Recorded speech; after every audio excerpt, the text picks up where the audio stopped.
안녕하십니까. 군사무기 채널입니다. 최근 캐나다 현지 유력 매체인 더 글로브 앤 메일을 비롯해 북미 전역의 언론들이 일제히 주목한 긴급 보도가 있었습니다. 최대 12척, 사업 규모만 우리 돈으로 무려 60조 원에서 최대 120조 원에 달하는 캐나다 차기 잠수함 도입 사업에서 캐나다 정부가 한국의 한화오션과 독일 티센크루프 마린 시스템즈에 입찰 제안서를 수정할 수 있는 추가 기간을 부여했다는 내용입니다. 표면적으로는 2월에 발표된 캐나다 국방산업 전략을 반영할 시간을 주겠다는 아주 그럴싸한 명분을 내세웠습니다. 하지만 미국의 주요 군사 매체들은 이 상황을 두고 한국의 압도적인 조선 인프라와 독보적인 재래식 잠수함 기술력에 캐나다가 사실상 매달리고 있는 형국이라며 놀라움을 감추지 못하고 있습니다. 캐나다가 갑작스럽게 제안서 수정을 요구한 진짜 배경은 무엇일까요? 이미 3월 초에 마감 시한을 철저히 지켜 완벽한 제안서를 제출한 세계 최고 수준의 두 방산 기업이 준비가 미흡했을 리는 만무합니다. 핵심은 바로 캐나다의 노골적인 절충교역 확대 요구입니다. 여기서 절충교역이란 단순히 무기를 돈 주고 사오는 것을 넘어 무기 구매의 대가로 자국에 대한 기술 이전이나 부품 현지 생산 등 경제적 반대급부를 강하게 요구하는 무역 조건을 뜻합니다. 캐나다는 단순히 잠수함을 도입하는 것을 넘어 이 막대한 예산을 미끼로 무너져가는 자국의 조선업을 억지로 부양하고 양질의 일자리를 창출하려는 속내를 적나라하게 드러낸 것입니다. 이번 사업의 총 규모는 600억에서 1,200억 캐나다 달러, 현재 환율로 환산하면 약 60조 원에서 120조 원에 이르는 단군 이래 최대 규모의 해양 방산 프로젝트입니다. 이 금액은 단순히 잠수함 12척의 건조 비용만 포함된 것이 아닙니다. 잠수함의 수명 주기인 향후 50년 동안 투입돼 유지, 보수, 창정비 등 후속 군수 지원 비용이 모두 포함된 천문학적인 액수입니다. 캐나다 입장에서는 자국 산업에 대한 이익 환수율을 조금이라도 더 높여서 이른바 뽕을 뽑고자 하는 강한 압박을 한국과 독일 양측에 가하고 있는 것입니다. 입찰 패배 시 발생할 수 있는 법적 분쟁을 사전에 차단하기 위해 제안서 보완이라는 명분을 씌워 교묘하게 시간을 벌고 있는 셈입니다.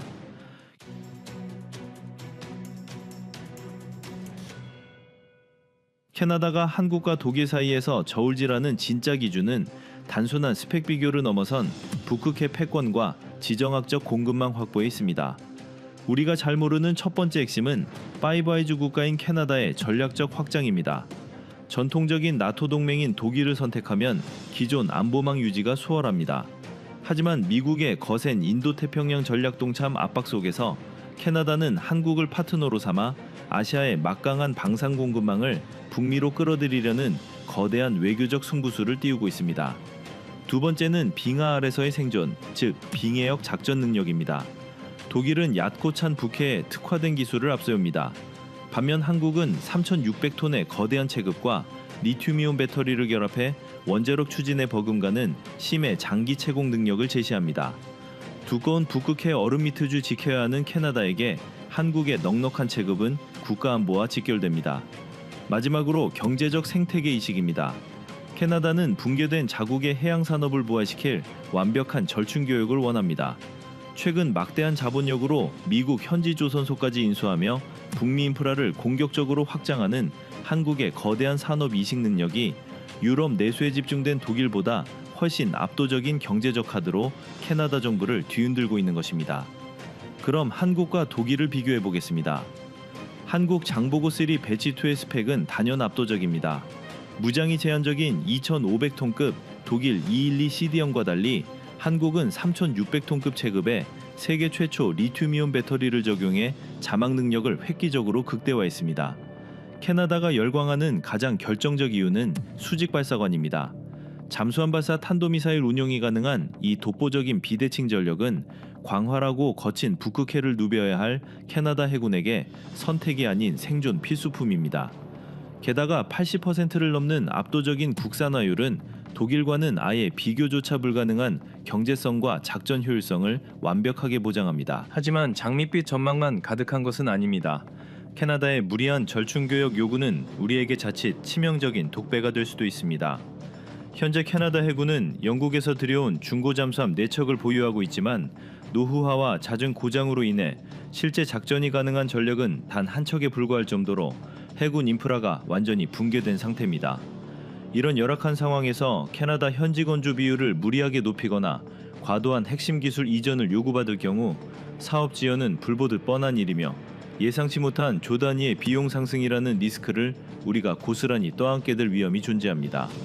과거 호주가 스웨덴의 설계를 들여와 콜린스급 잠수함을 현지 건조하다가 겪었던 천문학적인 예산 초과와 구조적 결함 사태를 뼈저린 반면교사로 삼아야 합니다. 우리가 120조 원이라는 거대한 숫자에 매몰되어 수익성이 담보되지 않는 무리한 조건을 섣불리 수용해서는 안 되는 명백한 이유입니다. 철저한 원가 분석과 리스크 관리가 동반되지 않는다면 자칫 빛 좋은 개설구로 전락할 수 있는 것이 바로 대형 방산 수출의 이면입니다. 한국은 독자적인 기술력과 납기 준수라는 강력한 무기를 쥐고 있는 만큼 끌려가는 협상이 아닌 주도하는 협상을 펼쳐야만 합니다. 이러한 상황 속에서 미국 등 서방 세계는 캐나다의 차기 잠수함 사업을 단순한 무기 거래가 아닌 북방 해양 안보 구조를 재편하는 전략적 카드로 예의주시하고 있습니다. 현재 미국의 주요 조선소들은 자국의 핵잠수함 건조와 수리 물량만으로도 턱없이 포화 상태에 이르러 심각한 병목 현상에 시달리고 있습니다. 동맹국을 지원할 여력이 전혀 없는 미국은 캐나다의 치명적인 전력 공백을 메워줄 최적의 파트너로 압도적인 건조 속도와 거대한 생산 인프라를 갖춘 대한민국을 암묵적으로 지지하고 있습니다. 미국 국방부 내부와 군사 매체들 사이에서 한국 조선업의 생산성이 자유진영의 해양 억지력을 방어하는 최후의 보루가 되었다는 분석이 쏟아지는 이유입니다. 결과적으로 이번 제안서 수정 연기 조치로 인해 캐나다 정부가 공언했던 6월 말 우선협상 대상자 선정 일정은 다소 지연될 가능성이 매우 높아졌습니다. 업계에서는 이르면 올해 연말이나 되어야 최종적인 윤곽이 드러날 것으로 전망하고 있습니다. 그러나 이는 결코 한국에게 불리한 시간 끌기가 아닙니다. 오히려 절박한 캐나다의 속내를 파악한 우리가 협상력을 극대화하고 유리한 고지를 선점할 수 있는 전략적 틈새가 열린 것입니다. 우리는 단순히 잠수함이라는 쇳덩어리를 파는 것이 아니라 50년 이상 지속돼 태평양의 해양 전략 파트너십과 완벽한 군수지원 생태계라는 거대한 시스템을 제안하고 있습니다. 이상 군사무기 채널이었습니다.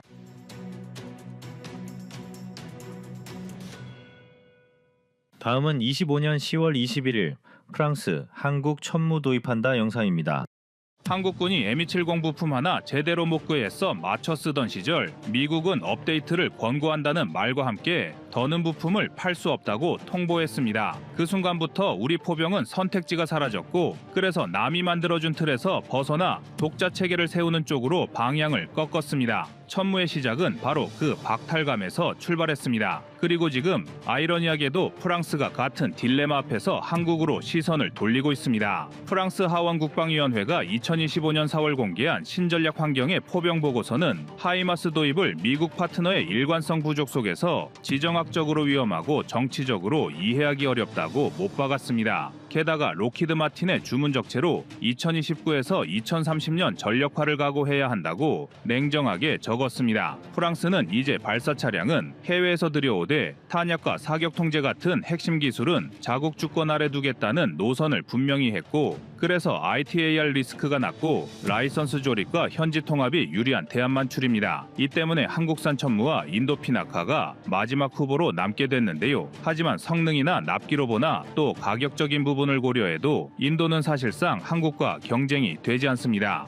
현재 운용 가능한 LRU인 프랑스형 M270은 9문뿐이고 2027년부터 일괄 노후화가 예정돼 있습니다. 그래서 2030년 최소 13문, 2035년 26문 확보라는 현실적인 로드맵을 제시했는데 이 일정은 지금 당장 달릴 수 있는 체계가 아니면 달성하기 어렵습니다. 자국 업계가 내놓는 푸드르 시제는 2026년 중반 시험 발사 목표지만 시험용 로켓부터 해외 의존이 불가피한 상태라 초도 전력 공백을 메울 수단으로는 역부족입니다. 이 틈을 메우려면 즉시 조달이 가능하고 동시에 프랑스가 추진 중인 150km급 로켓과 500km급 장거리 미사일을 얹을 개방형 플랫폼이 필요합니다. 즉 그동안 보였던 유럽의 자존심만으론 시간표를 못 맞춥니다.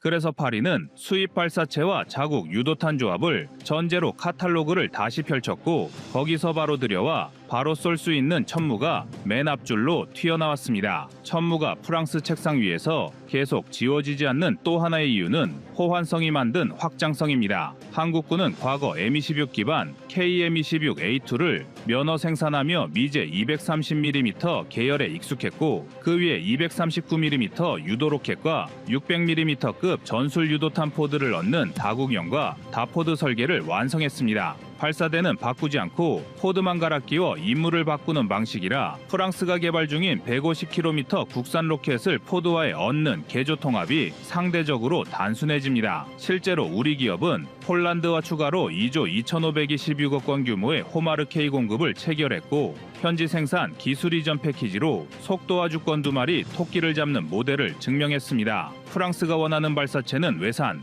탄약은 자국의 퍼즐에 천무가 딱 맞아떨어지는 대목입니다. 우리가 눈여겨 볼 게 있는데요. 바로 프랑스의 선택 기준은 정치가 크게 작용한다는 것입니다. 오슬로 협약으로 집속탄을 내려놓은 유럽은 대체제로 정밀 단일탄도 로켓을 채워야 했습니다. 하이마스는 당연히 후보지만 미 대선 사이클과 ITAR 승인이 만든 불확실성을 파리가 굳이 떠안을 이유가 없습니다. 유로퓨엘S는 독, 이스라엘 컨소시엄의 조합인데 이스라엘 변수로 중동 수출길이 꼬일 수 있다는 계산이 깔립니다. 반면 천무는 이미 중동과 동유럽에서 성과를 쌓았고 한국은 빠른 납기라는 경험치를 유럽 전장 전체가 공유합니다. 프랑스가 지금 필요한 건 정치적 비용이 낮은 즉시 전력입니다. 한국 입장에서도 명분은 확실합니다. 미국 부품 의존이 막힌 뒤 우리는 스스로 길을 냈고 그 길로 유럽의 병목을 뚫어냈습니다. 2020년 미측의 MLRS 부품 판매 중단 통보 이후 한국군은 M270을 순차 도태하고 천무로 줄 세웠고 그 사이 폴란드에선 계약 생산, 배치의 3단 분기점이 술술 넘어갔습니다. 그럼 우리 국민들이 의문이 생길 겁니다. 이러다가 한국은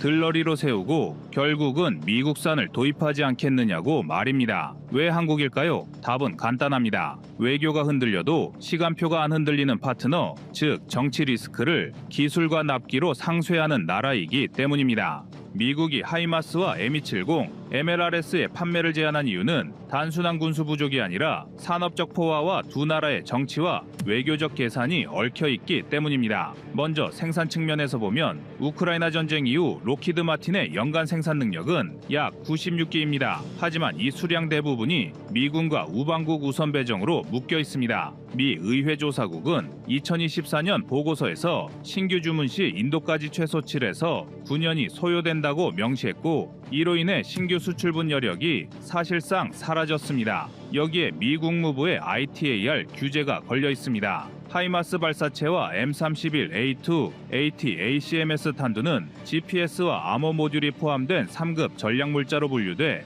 발사체 통합과 암호 해독 승인이 없으면 타국이 독자적으로 개량하거나 자국 유도탄을 탑재할 수 없습니다. 미국이 프랑스나 사우디 같은 동맹국의 추가 요청을 승인하지 않은 이유도 여기에 있습니다. 2023년 이후 미국은 우방무기 지원의 우선순위는 자국군이라며 공급을 제한했고 이는 트럼프 대통령의 동맹이 공짜로 미국 무기에 기대선 안 된다는 발언과 맞물리며 정치 불확실성을 키웠습니다. 이런 상황에서 프랑스가 추진 중인 FLPT인 장거리 화력 체계 사업은 하이마스를 택하면 2030년대 중반에야 전력화가 가능해집니다. 게다가 ITAR 규제로 프랑스 자국 유도탄 150km급과 500km급을 미국제 발사체에 얹을 수도 없습니다. 즉 공격 무기는 있는데 이 무기를 발사할 발사체가 없게 되는 것입니다. 결국 프랑스 국방위원회는 2025년 보고서에서 하이마스 선택은 지정학적으로 위험하고 정치적으로 비합리적이라고 결론 내렸습니다.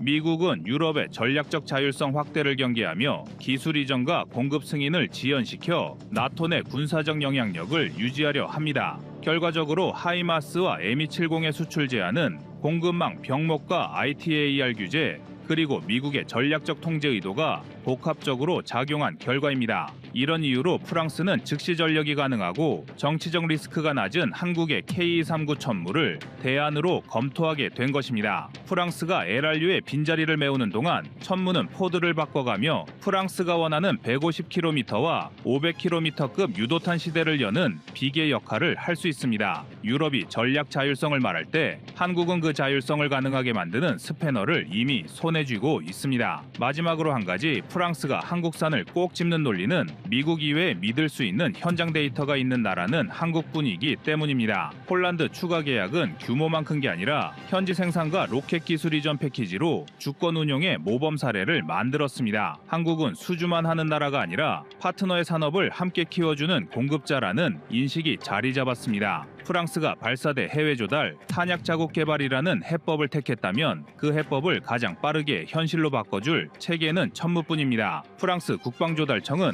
2026년 중순까지 자국 개발 발사 차량의 시범 사격을 진행하겠다는 로드맵을 제시했지만 그 일정만으로는 2026에서 2030년 사이에 필요한 즉시 전력을 확보하기에 역부족이라는 현실적 판단이 우세합니다. 이 때문에 프랑스는 발사되는 외산 조달, 핵심 탄약과 사격 통제는 자국 개발이라는 절충간을 사실상 수용하는 쪽으로 기울고 있으며 그 틈에 한국산 천무가 현실적 대안으로 떠오르고 있습니다. 사실 한국산 천무의 경쟁력은 속도와 모듈화에서 나옵니다. 천무는 이미 검증된 발사포드 구조를 통해 다양한 구경의 로켓과 전술탄을 운용할 수 있도록 설계돼 있고, 이는 포드 교환으로 임무 전환이라는 실전 친화적 운영 모델을 가능하게 합니다. 프랑스가 자체적으로 150km급 전술 효과기와 500km급 전략 효과기를 개발하더라도 초기 전력 공백을 메우고 향후 자국 유도탄을 얻는 식의 결합 운용이 가능한 플랫폼이 지금 당장 필요합니다. 또한 천무는 기존 M270 계열 비유도 로켓을 포함해 여러 탄종을 발사할 수 있게 설계되어 있어 프랑스가 보유한 재고 로켓을 일정 부분 재활용하거나 자국이 개발 중인 정밀탄을 비교적 짧은 시간 안에 통합할 수 있는 유연성이 있습니다. 이는 전력 공백을 메우려는 국가가 가장 원하던 기능입니다. 그리고 이것은 프랑스가 말로만 전력 자주화를 외칠 때 실제로 가능하게 할 수 있는 나라가 오직 한국뿐이라는 것을 실감하고 있기 때문에 한국의 천무가 선택될 가능성이 높은 이유입니다.